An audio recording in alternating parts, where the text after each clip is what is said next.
Saya lanjutkan untuk poin yang ketiga, mohon maaf tadi terpotong dan di sini saya akan melanjutkan.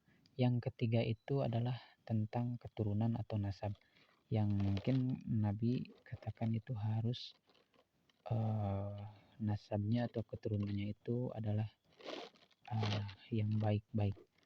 Kemudian yang keempat itu karena akhlaknya atau karena keagamaannya.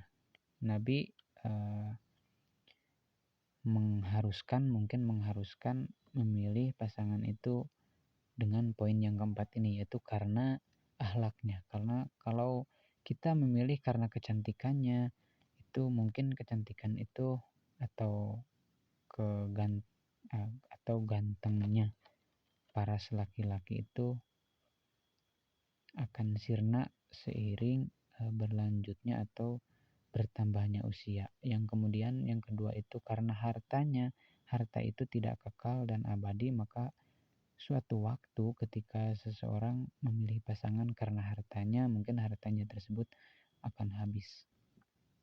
Yang ketiga, kalau seorang yang ingin menikah itu karena keturunan atau nasab, itu juga tidak menutup kemungkinan bahwa misalkan seseorang yang orang tuanya kurang baik, nah kalau keturunannya itu jangan dipandang akan tidak baik juga, karena sifat manusia itu akan bisa berubah-ubah.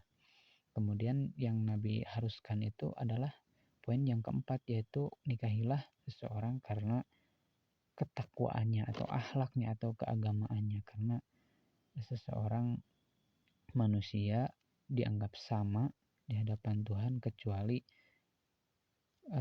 ketakwaannya. Kemudian tadi itu tentang mawadah. Yang kedua adalah warahmah atau rahmah atau rahmat. Karena menyangkut dari yang tadi, sifat mawadah adalah masih bisa dibagi. Apa maksud dari sifat mawadah masih bisa dibagi? Jadi sifat mawadah masih bisa dibagi itu salah satu contohnya misalkan seperti ini. Ketika suami atau istri Anda menikahi Anda itu misalnya karena paras atau kecantikan. Suatu waktu ketika misalkan usia istri atau suami Anda itu lebih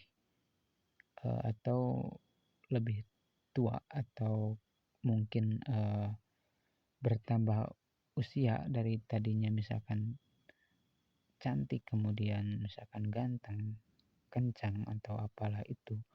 Seiring bertambahnya usia maka perubahan itu akan terjadi. Nah, ketika perubahan itu terjadi maka kurang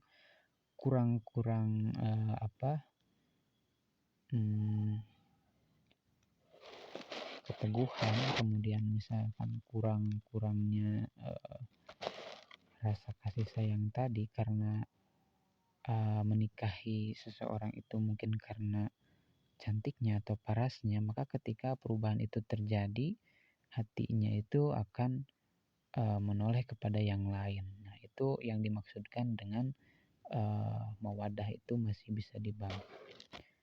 Maka untuk menguatkan itu semua atau untuk mencegah hal itu terjadi, harus ada kata rahmat atau rahmah yang artinya itu perhatian yang dalam, mungkin